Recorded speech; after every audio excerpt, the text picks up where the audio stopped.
Life is not just the passing of time. So, the key is time is precious. Life is not just the passing of time. Life is a collection of experiences, their frequency, and their intensity. Life is not just watching the clock tick away. Life is a collection of experiences, their intensity, their frequency. Whatever the span of your life turns out to be, here's what you want to fill it up with: experiences and the intensity of those experiences. But now let's talk about the management of time. When should you start the day? As soon as you have it finished.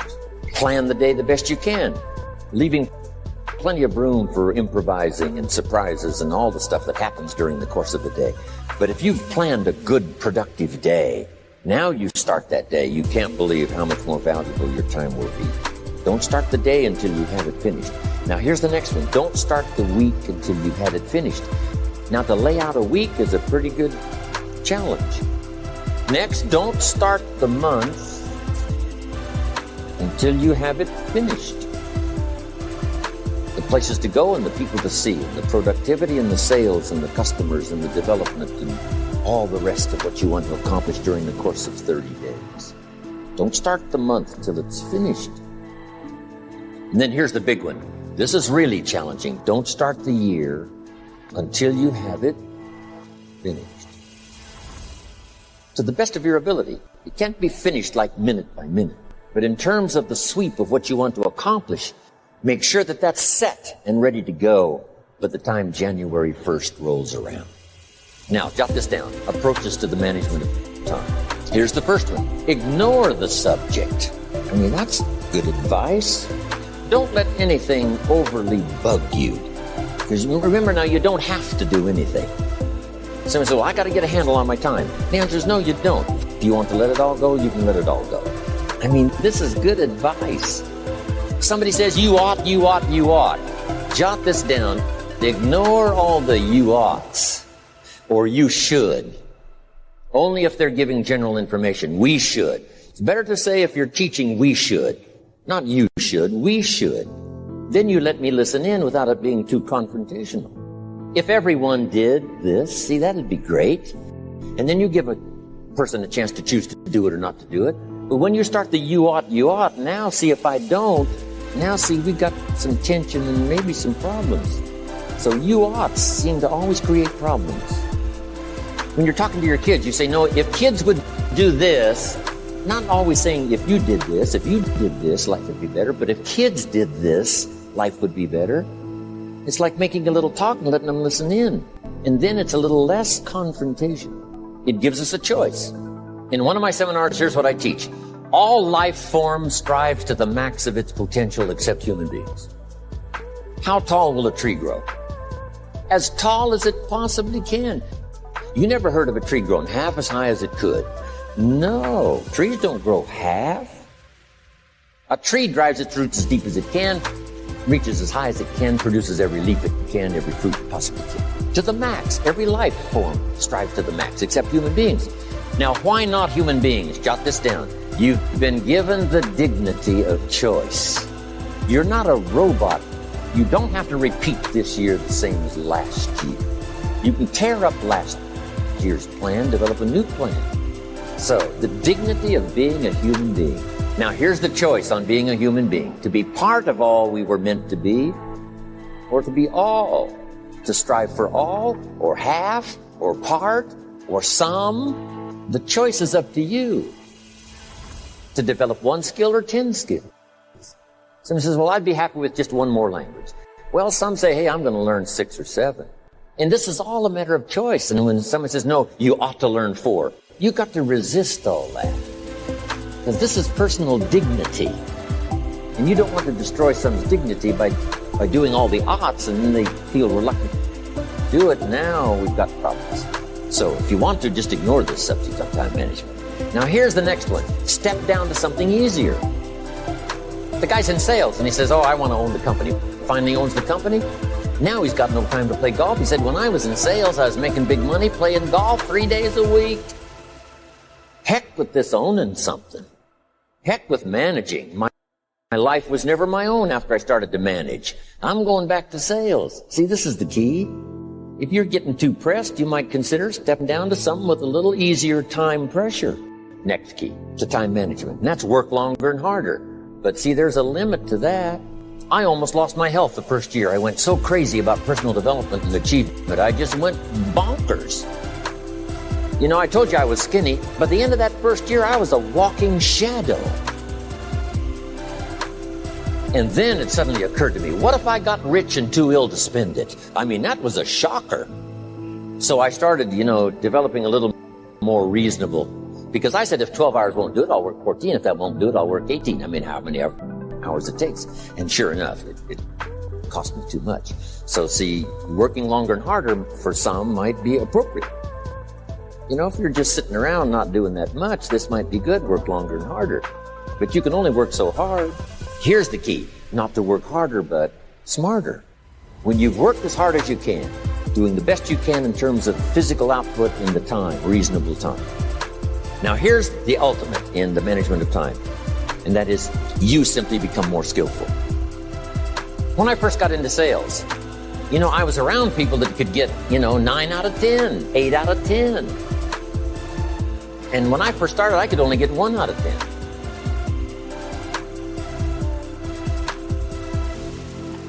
But here's what I did. I worked around the clock, so that I would make up in numbers what I lacked in skill. That's good in sales. You got to jot that down. When you're new, you make up in numbers what you lack in skill. Now, when you become more skillful, the numbers can go down because now your persuasive ability and all of that is now so high that you don't need to put as many numbers out. But at first, if you want to compete or if you want to really get good, you've got to put in the numbers. But if you get more from yourself, develop more of yourself, now the time management becomes an easier task. Now here's the next thing. Either you run the project or it runs you. I've found out when you start something that first you're in charge. All of a sudden, a year later, it's in charge. Some of the companies I started, I'm telling you, I'm in control. A couple of years later, I'm out of control. At first, I've got it on the run. 2 years later, it's got me on the run. Haven't got enough time. I'm dizzy with trying to get it all done. So here's part of the key, and that's to get in charge. Say, I'm going to take charge of my health. Take charge of your time. Take charge of your resources, which we're going to talk about next. You're the one that's responsible for it. It's not a requirement of society that you not have a heart attack to take care of your family. That's not a requirement of society, but you must make it a requirement of yourself. Society doesn't require that you build a financial wall around your family nothing can get through. That's not a requirement of society. It's a requirement you impose on yourself. To build a financial wall around your family nothing can get through. So impose on yourself this self-development of being in charge, taking charge of your life and your health and your future and your responsibilities and all of those. Next, reasonable time is enough time to achieve all of your goals. Just jot that down. Reasonable time is enough time. I had to learn that. Reasonable time is enough time. Here's why. It's not the hours you put in, it's what you put in the hours. If you start depositing greater ideas into the hours you've got later than now, I'm telling you later, you can't believe the productivity that will flow. The ideas you can't think of now, a year from now, they'll start to flow. And when you deposit those ideas in the hours you've got, productivity multiplies by 2, 3, 5, 2. Next, time management essential. We've already covered the first one, a written set of goals. And then do priorities on your goals. What's important this week? What's important this month? Here's the next one. Often review. Just go over your goals to make sure that your list is working for you. It's got you inspired. It's got you turned on. Somebody says, how come you're up so early? Say, if you were headed where I'm headed, you'd be up early too. If you were going to meet who I'm going to meet, you'd be up early. If it was going to stack up for you like it's stacking up for me, you'd be getting it. Here's some more time management essentials. Learn to study what we call majors and minors. You pick up the phone. Here's what you must say when you pick up the phone. Is this a major conversation or a minor conversation?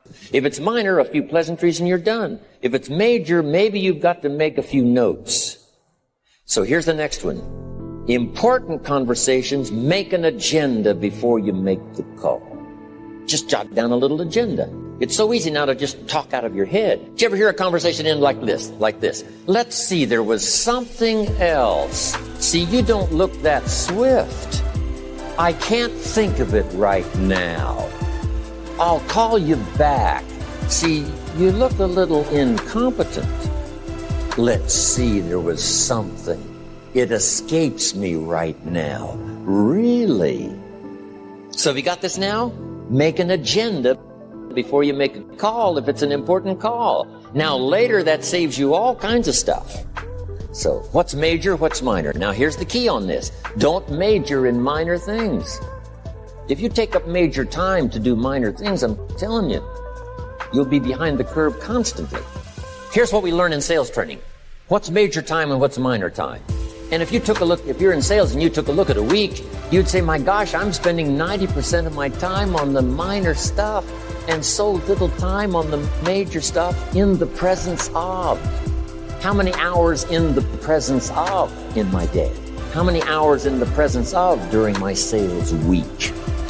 Because the time that really counts is in the presence of majors and minors. Here's another key time management essential. Don't mistake movement for achievement. It's easy to get faked out by being busy. Guy comes home at night all exhausted, falls in the chair and says, oh, I've been going. Here's the big question. Doing what? It's not the going. Some people are going, and they're doing figure eights. Progress is small. So don't mistake movement for achievement. Now here's a big one, concentration. I had to learn this.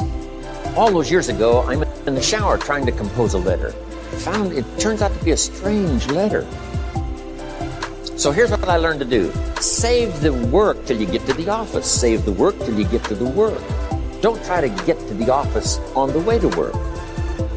On the way to work, enjoy the way. In the shower, enjoy the shower. Then go to work when you get to work. I found this to be helpful. Concentration. Here's another big one. Learn to say no. I'm telling you, in such a social society we have now, it's so easy to try to be a nice person saying yes to everything. Find yourself overloaded. Now you got to call and make well, gosh, all the time it takes to back out of something that you said yes to too quickly.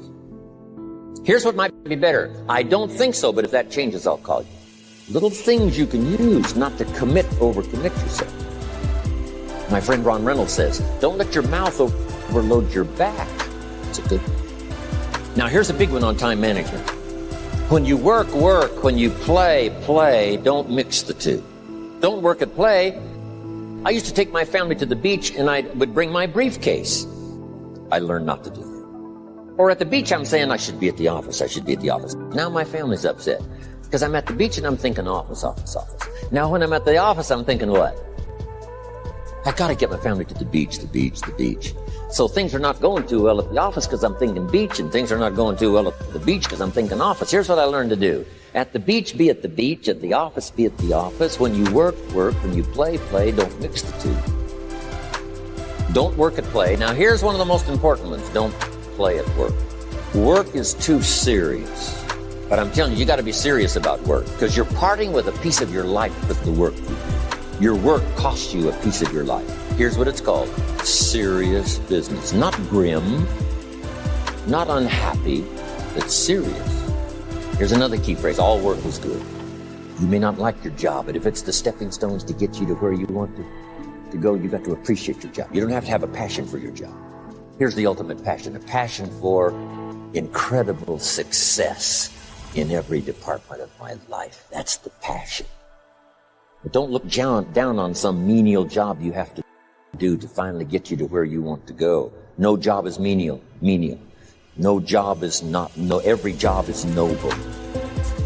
Training life for pay, making a contribution to society. Next, analyze how you are. And if you have some weaknesses, if you can't, doesn't seem like you can change, here's the key. Get it covered. I used to keep promising myself I'd keep the books, keep the books, keep the books. Finally, I gave that up. And back then, it only took me an extra $50, $60 a month for some accountant to keep the books. I said, no, I'm going to save the $50. You can't believe what I started losing in productivity because I tried to save the $50. So the key is, a lot of time you can stay like you are, but just make sure you get it covered. Next, beware of the telephone and all other systems of communication, especially the telephone at home and systems of communication at home. And here's one of the best lines I've got for you for the weekend. Let all communication systems serve you, but don't let them intrude. Here's the next one. Read all the books. You know, I've only got a few notes here on time management. But if you've got some particular challenges, you run a big organization, a big corporation, you've got some challenges, there's plenty of books. Now, here's what's next. Just be more alert to the things that might be stealing your time. Here's why. Time is like capital. You can't let someone steal your seed corn. You can't let someone steal your capital. And you can't let someone steal your time. You must designate your time. And some of the time that you designate, you must not let anyone steal. Casual time. You might let someone intrude and steal a little bit and take a little bit, but not serious time. Next, one of the great time management savers is to learn to ask questions up front. Sometimes you talk to somebody for an hour, and then you ask questions and find out if you would have asked those questions up front, you could have saved yourself an hour. Asking questions up front helps you to get to the problem now. But if you just launch into some discourse, you might waste 30 minutes, waste an hour, when here's what you should have been talking. After you finished an hour, you say, John, what's really the problem? He said, well, it's something personal. See, that's what you should have been talking about this whole hour. Now, here's the last one, thinking on paper, and that's to keep a journal. One of the things I'm known for around the world, have been now for 39, 40 years, is keeping a journal. Now, my journal is not it's not necessarily it's not like a diary. It might be part diary. You know, I'm flying over Ireland. I write down a few little things that impress me. Today I met this person. What an extraordinary event. Today conducted this seminar in Rome. 1,000 people stood up and sang. I've got a little bit of a diary in there. But here's what primarily your journal is for. Collecting good ideas. A journal is to collect good ideas on your health. Good ideas for your business, good ideas for your future, good ideas for time management. Because I used to take notes on pieces of paper and torn off corners and backs of old envelopes and restaurant placemats. And I threw all this stuff in a drawer. It did not serve me well. I finally learned to get a bound copy, right? And just keep a journal. Right? If I was here, I had my journal, I'd be taking notes, right? These 2 days in my journal. Now, if you're caught without your journal, you just take the notes when you get back home, put those notes in your journal, throw the paper away. Because we don't usually go through paper to review. But see, my journals now make up a significant part of my own library. Here's what's next. To leave behind, and that's your library. The books that changed your life, the books that changed your health, the books that rescued you from oblivion. The books that you passed on to other people, they were so exciting for you. The books that made you financially independent. The books that developed your leadership. The books that gave you wisdom to ponder when things were tough. The books that got you through the winter. The books that helped you to plant in the spring and harvest in the fall. What a treasure to leave behind. If you do that, here's what's for sure. Your books will be more valuable than your furniture.